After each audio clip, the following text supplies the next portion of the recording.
Hey everyone, Tankenstein here, and welcome to War Thunder Explained. In this short episode, I'll be explaining modifications, the things that people use in pretty much every single match outside of those that are unlucky enough to be stuck. Of course, in this video, I'll be going over what modifications are, as well as everything that you need to know about them. So if you like this kind of video, please consider liking, commenting, and subscribing. But without further ado, let's get into it. So to start, let's go over what modifications are and where you can find them. And put simply, modifications are upgrades that you can earn over time for your vehicle, whether it's a ship, an aircraft, or a tank, and you can earn these by playing the vehicle. The more RP that you get via completing mission objectives, getting kills, assists, things of that nature in a match, the quicker you can unlock your modifications. And these modifications tend to be in 3 different flavors regardless of the type of vehicle that you're looking at. They tend to be mobility, armament, and survivability or armor. And as you can see, I'm currently with the MiG-29, so I go down here, click on the vehicle, and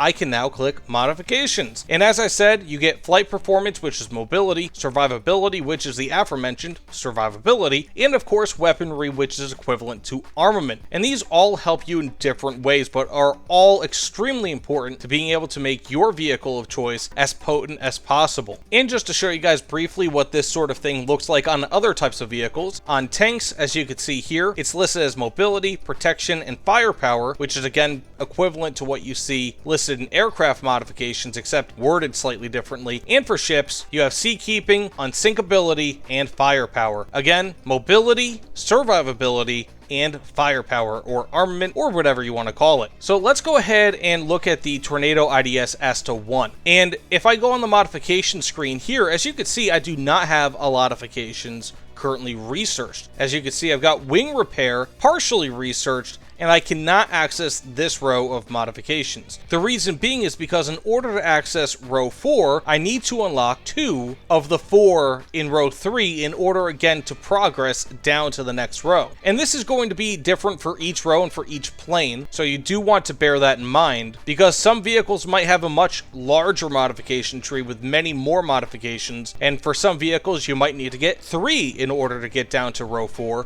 or 3 to get down to row 3, for example, and 2 to get down to row 2. So it can be different, again, with every single plane. But just to kind of illustrate this here, what this looks like once you get down to row 4, or what it looks like once you actually have enough modifications, as you can see, I'm about to waste 391 Golden Eagles for this video. Click on Wings Repair, and all of a sudden, I now have access to row 4. Now, bear in mind, these vehicles, or these modifications rather, that are in red, the reason why I don't have access to them is because they have prerequisite modifications. In this instance, the offensive 27mm for the 27mm cannon mod, as well as, of course, the GBU 16 and 24, which I need prerequisite for the Lightning 2 to actually be able to access these. But otherwise, I can still get the engine modification and the EFS now, because I, again, have 2 out of the 4 modifications in row 3. And also bear in mind, when you do purchase a modification, it actually buys it purely with Golden Eagles. Freeze frame, what I specifically mean is that if you purchase it before it's fully researched, you'd have to buy it with Golden Eagles, and thus you'd save yourself the SL. If you let it fully research, then you still have to pay the SL. At least if you purchase it with Golden Eagles specifically, again, if I were to do the same thing but with compressor, I will not pay any Silver Lions towards the purchase of this modification. So if you get down to, let's say, 1 to 5 Golden Eagles before you actually have to purchase a new modification, if you're that close, then in some instances you may just want to go ahead and pay the Golden Eagles. That way you can just totally skip out on the price that it would cost with Silver Lions.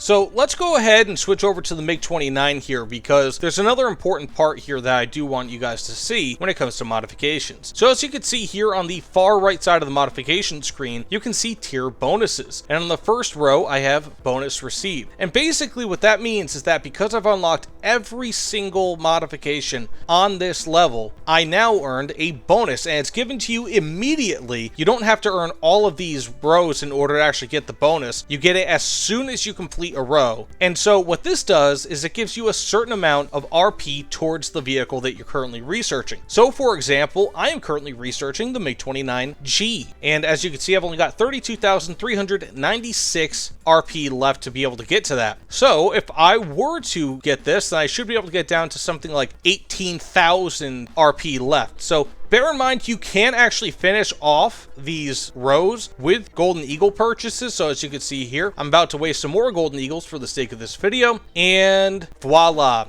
I earned 14,000 RP towards my MiG-29 purchase because I finished off this row. Another freeze frame here. Just want to let you guys know you do not have to spend a single Golden Eagle in order to get those bonuses. I just figured that it'd be easier to show you a live example, and the quickest way to do so is by spending GE. That is extremely important when it comes to planning out exactly how you want to get your modifications researched, because sometimes if you have a row that's completely full of garbage, for example, that you just don't care for, and another row that's completely full of good stuff, you might want to get that complete row first that's full of good things, good modifications, or modifications rather that you'd prefer. That way you can benefit from this research bonus. And it also helps, especially once you get up to the higher levels, to pre-plan which vehicle you want to have researched. So for example, if I switch this over to the F4F KWS LV, then I would have put that 14,000 RP bonus towards this instead of the MiG-29, which at this point I'd rather have. Now with that said, just kind of finishing out this video, I do want to finish out on the MiG-29, being that this is the prime example that we've used in this video. And so as you can see here, when it comes to the stat card, you have complete stats for this vehicle. And so if I were to get rid of the compressor, for example, now all of a sudden my stats have decreased. And that's because these modifications, of course, increase your overall performance of these vehicles. When it comes to weapons, for example, when it comes to aircraft, you can go ahead and create your own custom loadouts, or it just accesses predefined weapons loadouts that you have right up top, presets, so to speak. Or if you were to go to tanks, for example, let's say with the T-72B, as you can see, I now have access to the 3BM42, which is something that I otherwise would not have had access to if I did not unlock this module. And again, it is extremely important to plan out your tech tree run or your module tree run so that when you go from stage 1 to stage 2 to stage 3 to stage 4, you want to pick out the modules that will help you most. And typically the stronger modules tend to be stage 3 and 4, and you want to make sure that you're picking out the best ones on the first two stages so you can get to that third and fourth stage quicker, and then that way you can be more effective in your matches sooner than you otherwise would have. So I just want to finish off this video with 3 final points. First and foremost, when it comes to talismans, if you guys don't know, this 100% RP boost that you get from talismans, basically you buy this and it puts a permanent 100% RP booster on your vehicle if you guys want. I do have a talismans explained video, I'll try to link that below,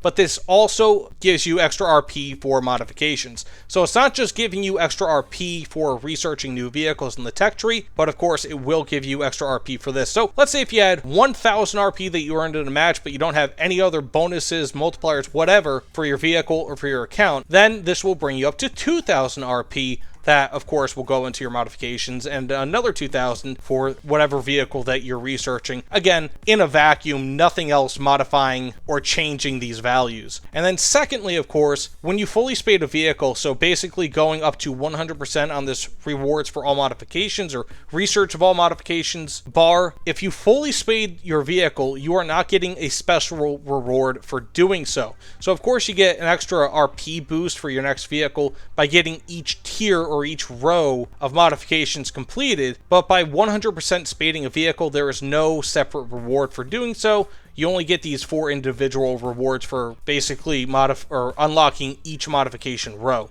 And then finally, of course, boosters also work the same as talismans, except of course, talismans are permanent, boosters are pretty much on a match-by-match basis, and again, can give you 10, 15, 50% RP bonuses, whatever. But basically, boosters do also work to make modification research quicker. But that being said, let me know what you guys think about this in the comments below. I know it might seem like I was kind of reaching for some of this video, but at the end of the day, my goal for every single one of my War Thunder Explained videos is to go over everything possible, from as small of a detail as possible to as big of a detail as possible. Also, if you guys want anything covered in War Thunder Explained videos in the future, let me know and I'll try to cover, again, whether it's a big topic, a small topic, whatever. I'll throw everything that I have at that video and give you all the knowledge that I've ever gained over 12 years of playing War Thunder. By the way, thanks for watching. See you all on the other side. Take care, everyone.